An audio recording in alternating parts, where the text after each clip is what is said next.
Okay, we're going to shift gears a little bit here, or at least the appearance of shifting gears, and we're going to look at spectroscopy. And for us to understand spectroscopy, we have to understand electromagnetic spectrum. So this is a little bit about the electron, about the quantum mechanics. It's also a little bit about the nature of light. And we're going to use this in class to actually be able to figure out maybe something about solutions. We're going to test different various solutions, and those solutions would have to be colored solutions. Okay, so a little background of spectroscopy, and we've mentioned this a little bit already in earlier sections, that depending on what your interest is in, you would have to use either high energy or low energy spectroscopy. And here's just a little setup of this, but you can read that on your leisure. The one we're going to be using in class is going to be the visible spectroscopy. And typically that's going to be between 400 and 800 nanometers. Those are the wavelengths that we have to describe what a wavelength is. But that's going to be in the visible spectrum, the Roy G. Biv, red, orange, yellow, green, so forth. And with that, we're going to be able to figure out concentrations of solutions.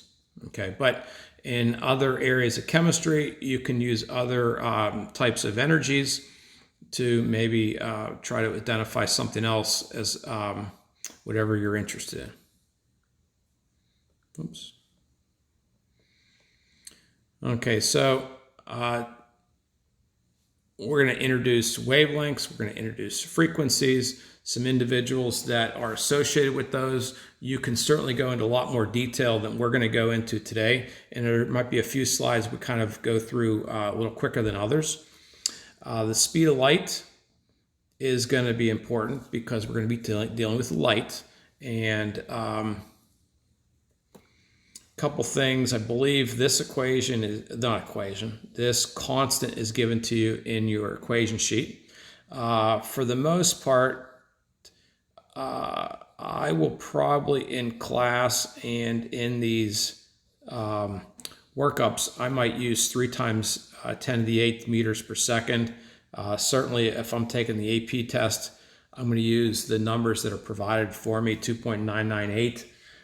Typically, that's not going to impact our answer if we use 3, but keep that in mind. This equation is also given to you, which deals with the speed of light, and it is wavelength times frequency. And here are your symbols for wavelength and frequency, nus and lambdas. And it looks like since they're on the same side of the equals, the lambda and nu, that they are inversely proportional. As one goes up, the other one goes down. And to get an idea about different wavelengths or frequencies and how that relates to each other and how that relates to energy, if you have high frequency, you have high energy. Gamma rays are tremendously high energetic, in the more in the high energy part of the spectrum. And then on the other hand, very, very little frequency would be just a little bit of energy, and those would be radio waves. In the middle here, a very, very tiny little window is where our eyes can operate, and we can see anything in that particular frequency or wavelength, depending on what you're describing. And of course, that's going to be the Roy G. Biv. Roy, I'm not going to put all these in here, but Roy maybe, and then you can keep on going. So I think we probably answered the question here. Which wavelengths, shorter or longer, are associated with more energy? The shorter the wavelength, you're going to have more frequency. And so I think that's going to be over here.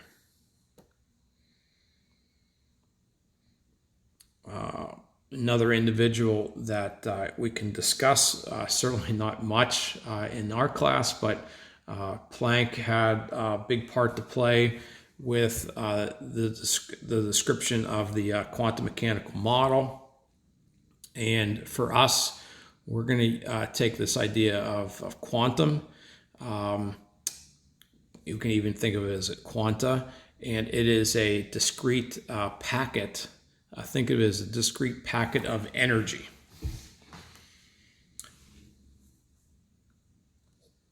Oops.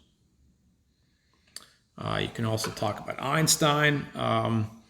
We're not going to get into any of his ideas other than that he had an idea that there's a relationship between the mass and the energy, and we can go into a lot more detail in your textbook with that. But with those last couple slides, we will need to think about using that equation. So E is energy, H is Planck's constant, and that's given to you in your equation sheet. And then we have that, and that, if you remember from a couple slides ago, that is frequency. So we had speed of light equals wavelength times frequency, and now we have also energy equals Planck's constant times frequency. So if you'd wanted to, you can actually combine those two together algebraically. So you could either solve for wavelength, well, you could solve for any part of there, or you could solve for energy. Okay, whatever ends up being useful for whatever question we're going through. And so this is if you're trying to kind of figure out which of these parts do we need more than others. We need to be able to do perform math with those equations. So there's just a little description of the photoelectric effect. And this is, again, it kind of gives you a relationship between energy and particles. So let's see, a photon possesses a certain amount of energy. What's the wavelength associated with that? So energy is given, and it asks for a wavelength. Let's see, maybe we can use this equation we just... again, if you wanted to, you could do each of these parts individually, or you could also use these collectively. So I think energy was given to us, I think, and we were trying to solve for wavelength.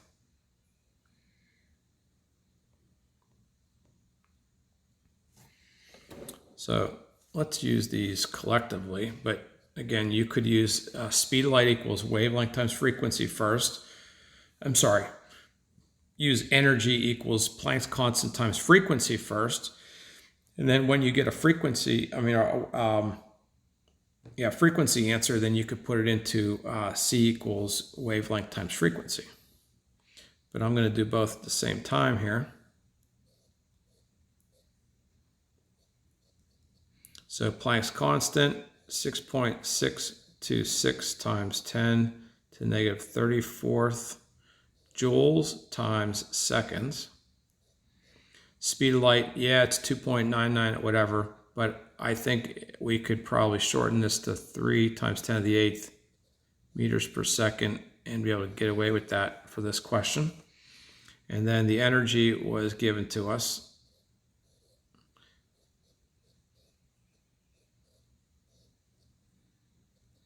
So joules and joules will cancel, that's the J.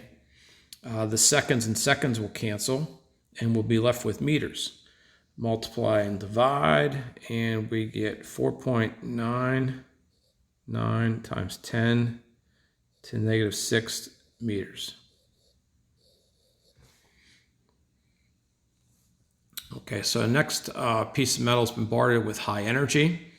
So you bombard it with particles, and then light is emitted. So that's that relationship that we were talking about in those last couple slides, and how much energy is associated with those, with that waves that are emitted. In this case, we're going to call them photons. Let me just move that up just a little higher.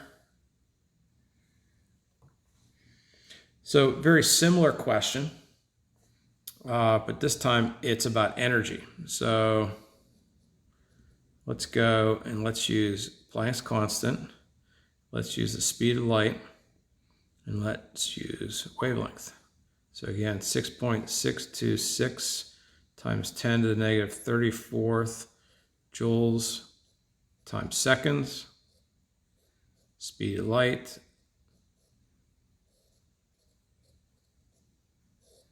Wavelength this time.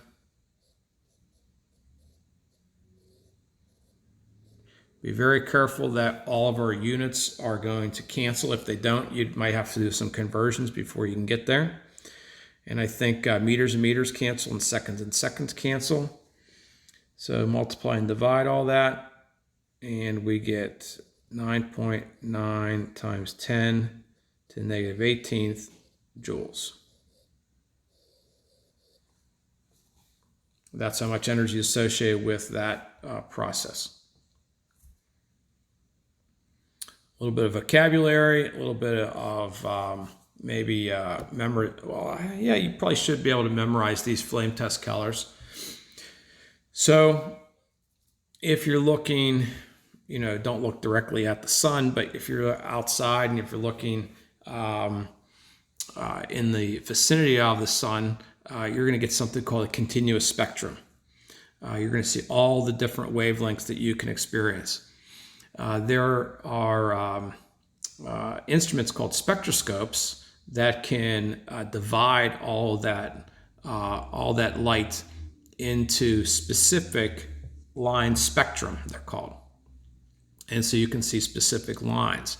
And if you're doing this with something that is homogeneous, like just one particular element, it will give you specific lines that are unique for that particular element.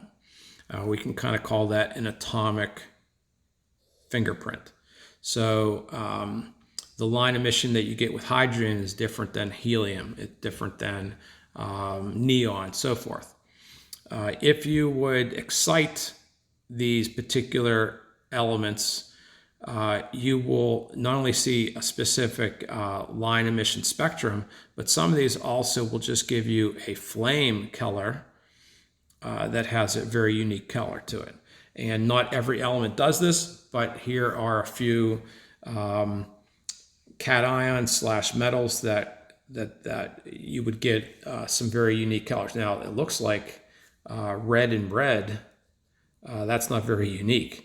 Well, it turns out they're very different reds. And if you would put them side by side, strontium in a flame test and lithium in a flame test, you would see that they are different reds for sure. Here's those fingerprints I was telling you about with the line emission. And here are 6 different elements and what they would look like. So if you have an unknown and you would look at it, compare it to these line emission spectrum, you would definitely see that they might match up. Now, by the way, these are only the visible spectrum because that's the only thing our eyes can see. There will be other lines, they'll just be outside of our ability to see them. Could a machine see them? Yes. So there's infrared and there's ultraviolet and so forth.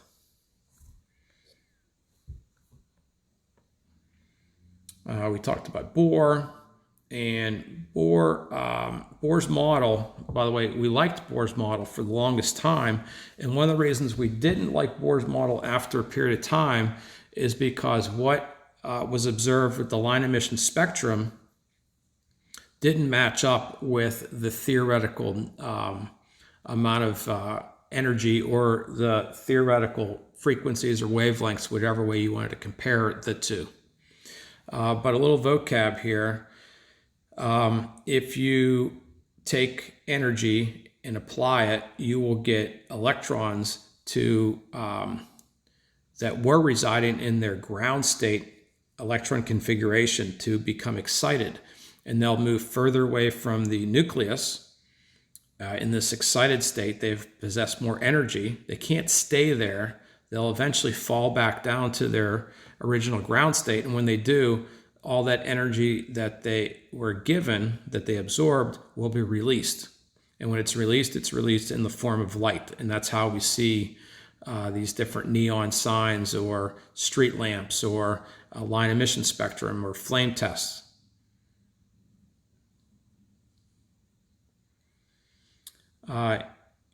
Here is some theoretical math, and we will practice this once.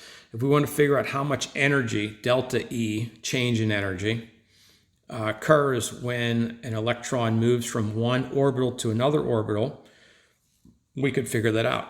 And so what are these N's here? Energy level F final, and that's to the power of 2. And then energy level I is the initial energy level. So we could look at energy level 1 to 2, 2 to 1, 3 to 2, so forth. There's an infinite number of possibilities there.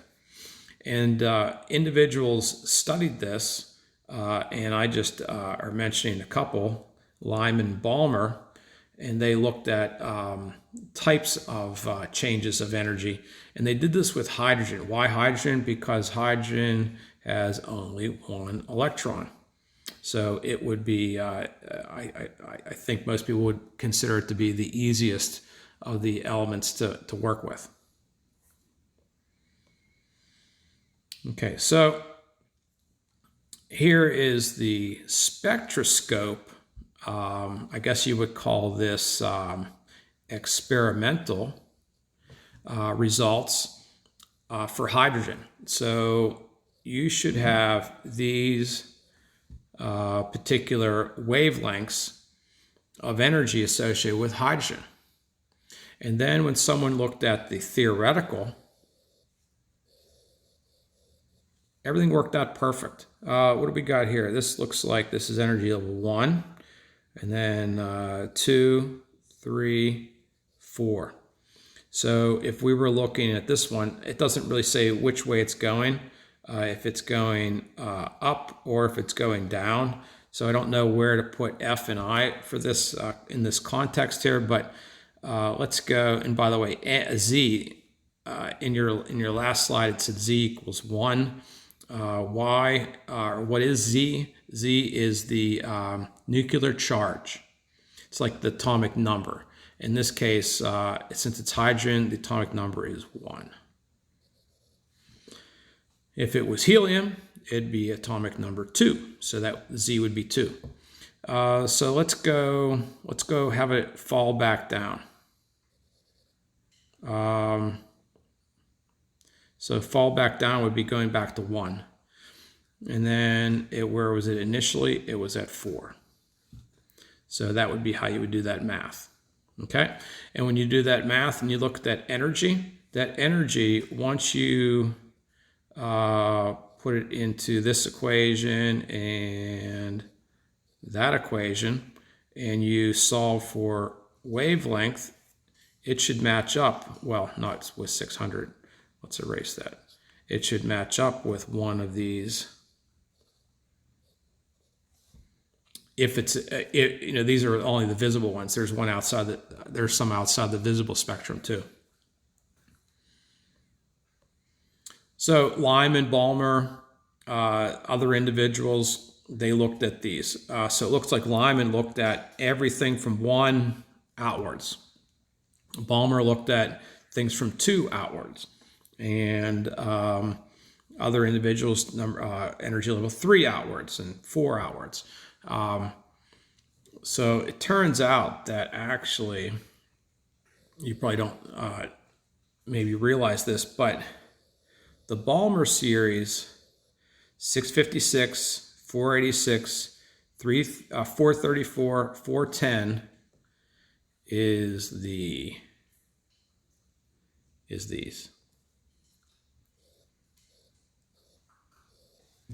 those are visible. So, well, wait a minute. How can electrons in hydrogen bounce from energy level 2 to somewhere and come back? That doesn't make sense. Well, its ground state is 1, but could it have gone from 1 to 2, gotten more energy, gone from 2 to 4, back to 2, released energy? Yeah, all these different things are all happening almost simultaneously. And when you ever have electrons that are jumping between 2 and something else, that's in the Balmer series, and they actually, again, correspond with visible light, the ones we can see. Okay, so anyhow, this worked out perfect for hydrogen. These experimental results and these theoretical results worked out nicely. When they jumped to other elements, it didn't work out so well. So there's things we love about the Bohr model, but ultimately we passed up the Bohr model in favor of the quantum mechanical model for some other reasons. But we still like this energy is related to frequency and wavelength for sure. So let's try to recreate one of these. How much energy is released when you have an electron fall back down from 3 to 2? So we have our change in energy. We have a constant here.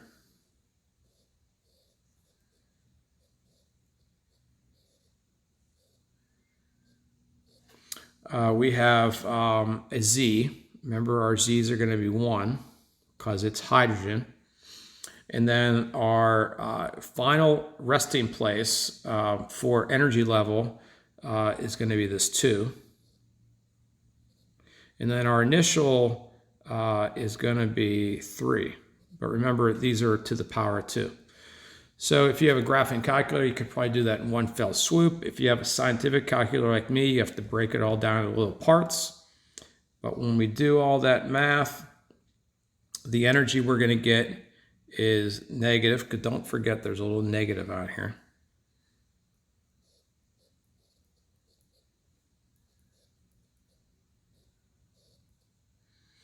Now, it doesn't ask us the energy, but let's talk about that energy first. So why is it a negative? Because when you have an electron fall back down 3 to 2, it releases energy. If it releases energy, it loses energy. That's where the negative comes from. And then to be able to take that energy and turn it into a wavelength, Planck's constant times speed of light divided by energy.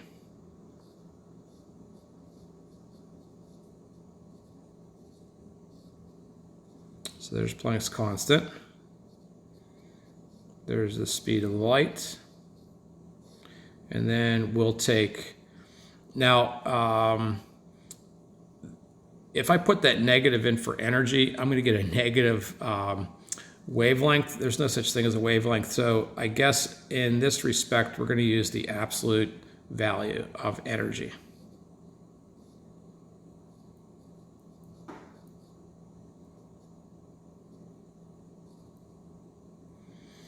Okay, and when you do that math, you get a bad 6 there.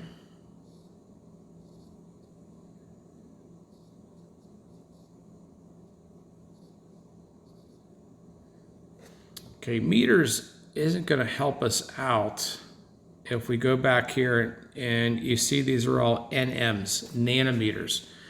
Well, it turns out there is 10 to the 9th nanometers in a meter. So if we want to kind of compare things, we're going to have to get that into a nanometer.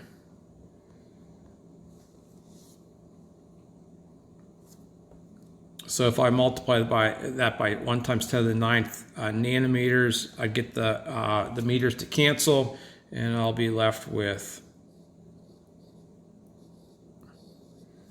so do we have 657?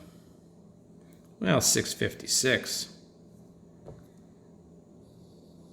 And is that the right levels? It goes from 2 to 3